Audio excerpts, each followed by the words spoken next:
remember last week we showed an interview that had taken place with Krystle Mitchell, who was a police officer in Victoria. We'd called the week before. We said on this show, where are the police officers showing some kind of conscience about what is happening in Victoria? Now, of course, there are many great police officers in Victoria, but there are some who have gone way beyond what is acceptable. Police brutality that we have never seen before in this country, and kind of attacking the crowds and so on, rubber bullets and all of that stuff. We said, where are the police officers speaking out about that? We showed one last week, Krystle Mitchell, who had done just that. She'd resigned from the police force because of that. Well, I'm delighted to say for the first time here on Sky, exclusively to outsiders, is Krystle Mitchell. Krystle, great to see you. How are you? Hi, Rowan. I'm very well. How are you? Thanks for having me. Well, we're great. You've had a big week. So you did that incredible interview. We played part of it last week where you said that you could no longer be part of the police force that you had served in for 16 years proudly, a senior sergeant. And you said you had to step away from it because you couldn't. Well, you tell us why you stepped away from the Victorian police force, Krystle. Well, Rowan, I think in the interview that I did with Matt Wong on Discernible, I went into a fair bit of detail, but it was mainly three main reasons that I decided to quit. The first one being that I was seeing a complete breakdown in the relationship between community and policing. The reputation of Victoria Police Force was being greatly affected, and that was mainly in part because of the way that we were enforcing show directions. The second reason was the very apparent politicisation of Victoria Police in terms of any actions really that affected the Labor government. To me and to my fellow colleagues, it seemed that there was an overzealous or disproportionate use of police tactics for those types of offending. And then thirdly was the vaccine mandates that were initiated, and we just saw the complete breakdown of relationship between community and policing in those several days of protests that went after that.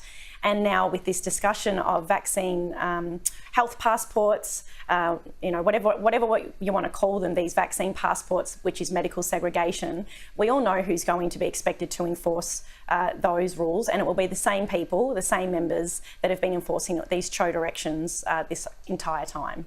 So, Krystle, you make a really good point there. I'll just explain to viewers in other states. The CHO directions are the Chief Health Officer's directions, the health directions that say that you have to social distance or you can't go 5 kilometres outside your home, or a drone over your beach or whatever it might be. Now, Krystle, you make the point that you, in the police force, all the police were being told to enforce these new restrictions. But in doing so, you found yourself in confrontation with the public, whereas your entire career has been about cooperation with the public. So how disturbing was that to you and to other police officers who dare not speak out?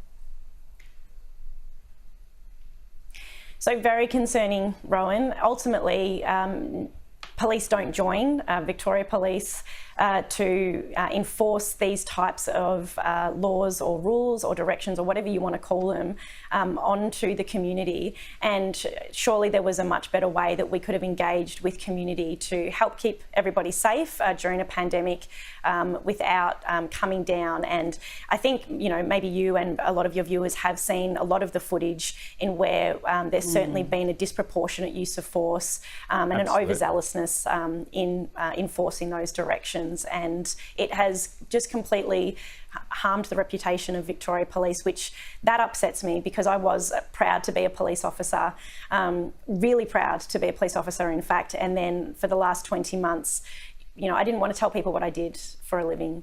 I was ashamed. Rita.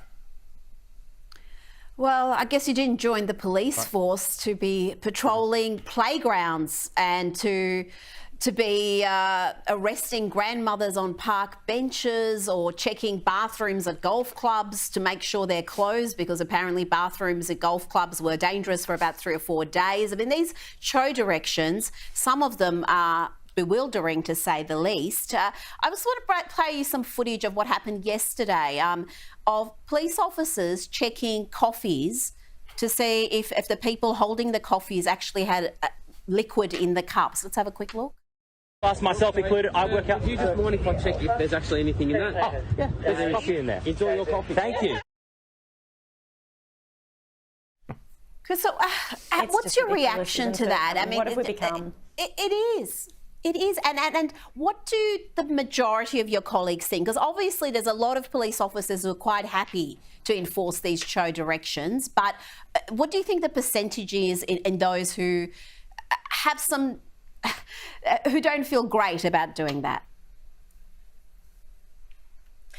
After my interview with Matt Wong on Discernible, because he asked me the same question, and it's very hard to be able to give a qualitative or quantitative answer to that because Victoria Police hasn't done a poll and would not do a poll of its frontline members. But I think in the interview I said, at least 50%. And in the days after that, I had a lot of members contacting me, and one member messaged me and said, Krystle, you got it wrong. It's not 50%, it's about 80%. So I think that maybe just gives you an idea of how many police out Krystle, there I'm sorry, happy with Krystle. doing what they're doing. Sorry, Krystle, I'm going to have to interrupt you. Unfortunately, we've been told we have to go to a Greg Hunt press conference. But let's go back to chatting to Krystle Mitchell, the brave Victorian police officer who threw in her job because she disagreed with the way Victoria Police were being politicised. Krystle, sorry about that interruption there. We were talking about the clash between community and police officers, and you felt that many of the police officers can't actually face up to the community in the way they used to, that they feel there's this antagonism. But also tell us about your thoughts about the politicisation of the police force in Victoria. Sure. So it's basically, obviously there's a number of different Chief Health Officer directions in place, and the way in which Victoria Police enforces those or encourages compliance with the community varies dependent on which direction it is. And it seems like with any issues that sort of are against Daniel Andrews or against the Labor government or are in opposition to the way in which Victorians are being treated right now, those are the directions that police are coming down on most harshly. And that is a concern in itself, this chummy relationship almost between Victoria Police and government, which shouldn't occur. There needs to be a separation of police and state. And that doesn't seem to be happening. And it is a concern when you see an overuse and a disproportionate use of police resources and activities and use of force when it comes to issues that are of a political nature. James. I want to ask about, though, you say that there's a large number of officers who do not appreciate where this is going, don't like what's going on.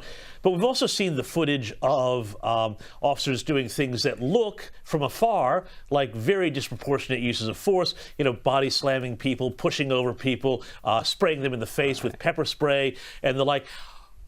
Is this an issue that these people aren't properly trained? Did they deploy the wrong people onto the front lines for these protests who maybe overreacted and did the wrong thing? Or is there an element in the force that really looks at itself as kind of Dan Andrews' stormtroopers to go out and be the ones who absolutely enforce whatever it is the Premier says by hook or by crook? Yeah, by hook or by crook, for certain.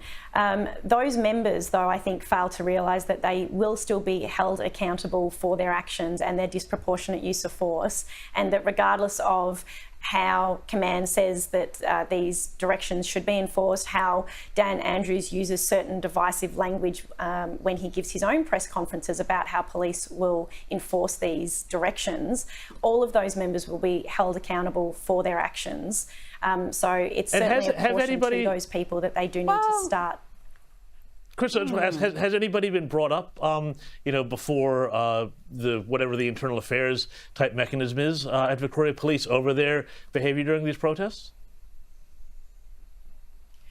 I think so. So obviously any member of the community who feels that a disproportionate amount of force was used during an arrest or an interaction during the pandemic are entitled to make that complaint to Professional Standards Command, and it is investigated. And I think Shane Patton also indicated last week or a week or so ago that the matter in which you refer to with the person being thrown, body slammed to the ground, that member is under investigation for that. But only because also Rita? really Rita? struggling. Yeah. I was just going to say, there's been a couple of cases that are being investigated only because social media and then the media put so much emphasis on what had happened and these videos went viral. There's plenty of other incidents, including that older woman being pushed to the ground violently and sprayed by 2 officers in the face, where there seems to be no investigation because, quite understandably, she doesn't want to come forward and cop a $5,000 fine for breaking a show direction. And there's a lot of others who also are sort of, I guess, hesitant to complain for that reason. I want to ask you about command, because you've got the officers on the ground, the ones at the coalface who may feel the way you do, but command, you've got to say, we've had a former Chief of Staff of Dan Andrews be appointed an Assistant Police Commissioner. We've got Luke Cornelius, another Assistant Commissioner, making the most alarming statements, really divisive, provoking statements to people who are protesting the lockdowns. So is there a divide between the hierarchy and the officers on the ground? Rita, I don't think I could have said it better myself. Absolutely, there is. There's always been a distinction between the two. The front line, constantly say that, command doesn't know what it's like on the front line, yet they, enforce and tell the front line what to do. But obviously command is there for a reason, but they do need to stay more connected to community so that I think that they can understand the difficulties of policing during a pandemic. And that distinction is quite clear and I think has been exacerbated in the, separation or reluctance to engage frontline and upper command. Krystle Mitchell, you are an incredibly brave lady. All Australians should thank you because what you have done, you have sacrificed your career for our freedoms and we should all be grateful for that. Keep strong, keep safe, and our thoughts are with you and hope we get to chat to you again soon. Thanks a lot so much for coming on. Thanks, Rowan.